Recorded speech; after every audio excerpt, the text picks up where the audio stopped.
Canada's Filipino community is in shock and in mourning after a deadly attack at a Filipino heritage festival in Vancouver Saturday night.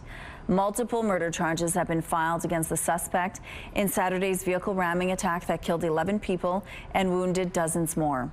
30-year-old Adam K.G. Lowe is charged with 8 counts of second-degree murder, with more charges expected once more victims had been identified. Manitoba Premier Wamkanu said on X that Manitobans are mourning with the Filipino community and stand with them. Joining us now from the Manitoba Filipino Business Council is Daaca. Good morning, Kat. Hi, good morning. Thanks for having me. Well, thank you so much for joining us. Now, the Filipino community and the rest of the country is in shock and sadness after Saturday's deadly attack. Canada and Manitoba have such a strong Filipino community here, don't we? Yes, the impact of the events in Vancouver are felt very widely and deeply in our community today. Now, describe to us what this festival in Vancouver is all about and how it really is a representative of the Filipino community in our country.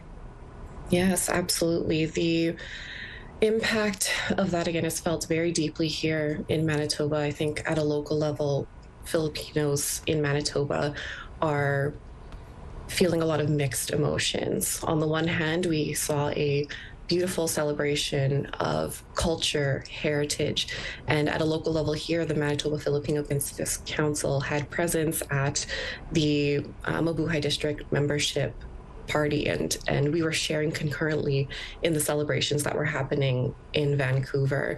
And we were celebrating again culture, heritage, and a shared hopeful vision for the future.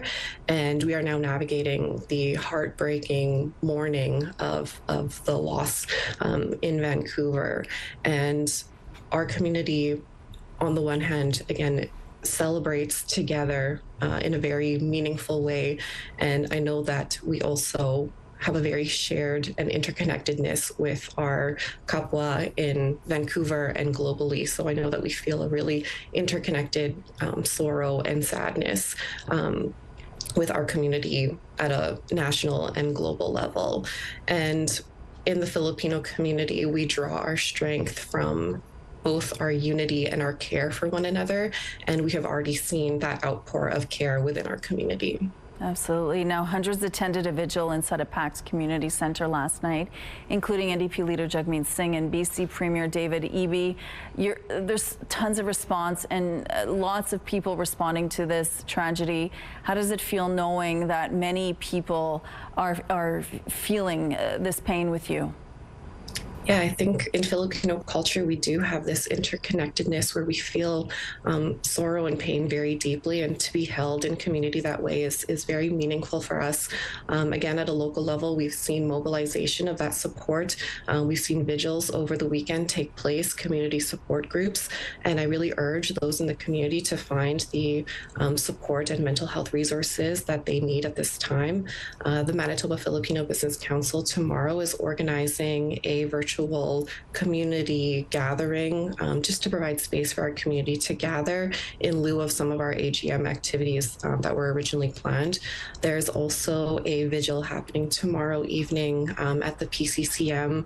I do urge members of our community to support that event. I know that they're looking for donations there, so if there is anything that our community here in Winnipeg can give there, I think that that's an excellent way to continue that support for our community. Is there anything else that we could do in this community to support you right now? Absolutely. I think today, as we go into our work days, the busyness, the regularness of our day, I think it's really important for us to very mindfully check in with ourselves, mindfully check in with one another. I know that the Filipino community here in Winnipeg specifically is large and very strong. And if there are folks in your life who are likely very much affected by this, I really urge our community to be extra kind and check in with one another and care for each other today and in the days and weeks coming after this. Well, we're sending you our thoughts and prayers. Thank you so much, Kat, for your time today.